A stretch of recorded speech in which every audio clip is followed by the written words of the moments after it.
जी अस्सलाम वालेकुम वरहमतुल्लाहि वबरकातुहू। प्यारे भाई, मैं थोड़ा सा मसरूफ़ हूँ इसलिए आजकल वीडियो नहीं बना रहा। तो मसरूफ़ियत की वजह से जैसे ही मैं फ्री होता हूँ तो इंशाल्लाह अपनी वीडियो डालूँगा, कीमिया की भी और हिकमत की भी।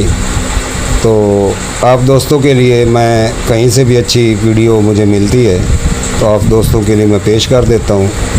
बनाना है तो बना लें, छोड़नी है तो छोड़ दें। यानी ही 3 इंच का औजार 9 इंच तक बढ़ जाएगा। अगर चाहते हैं कि इतना तनाव आए कि आपके औजार की जो नसें हैं वो पूरी तरह से तनाव में मजबूत दिखें और उसके साथ साथ आपके औजार का ढीलापन दूर हो, औजार इतना सख्त और मजबूत हो, यौन क्रिया करना जब आप स्टार्ट करें तो आपको मजा आ जाए। तो आज की वीडियो में एक ऐसा नुस्खा बता रही हूं आपको जिसका इस्तेमाल करने से आपको 4 फायदे एक साथ मिलेंगे। सबसे पहले तनाव जबरदस्त तरीके से आएगा, मतलब आपका इरेक्शन बढ़ाने में मदद करेगा। जैसे ये झुका हुआ होता है, बिल्कुल भी सुस्तीला होता है, तो वो उसको ये मजबूत बनाने में मदद करेगा, सख्ती बढ़ाने में मदद करेगा। तीसरा, ये आपके औजार में मॉइस्चराइजेशन देगा जिससे कि ल्यूब्रिकेंट पैदा होगा और बहुत ही जबरदस्त तरीके से आप अपनी यौन क्रिया का मजा उठा सकते हैं। तो बहुत ही जबरदस्त चीज है। किचन के इंग्रेडिएंट को यूज करके इस रेमेडी को हम बनाएंगे जी।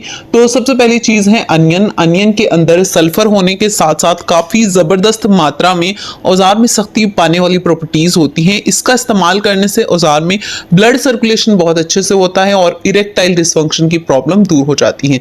करना आपने सिर्फ इतना है, आपको लेना है एक लाल प्याज अपने किचन से। और दूसरे नंबर की जो चीज है, ये ब्लड सर्कुलेशन को बहुत ही जबरदस्त तरीके से इंक्रीज करने का काम करती है और ये है जायफल। जायफल का इस्तेमाल करने से दोस्तों बहुत ही जबरदस्त तरीके से ब्लड सर्कुलेशन इंप्रूव होता है।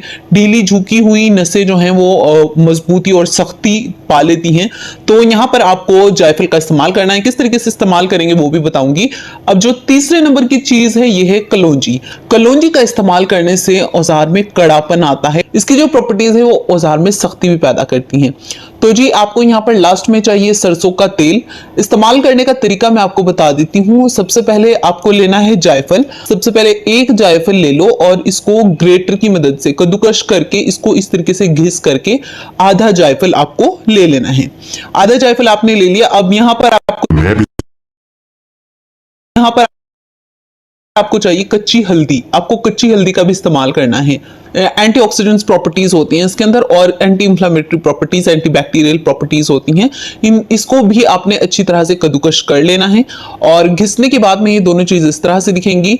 अब प्याज को काट कर आधा प्याज आपने खलबत्ते के अंदर डालना है और इसको अच्छी तरह से कूट लेना है।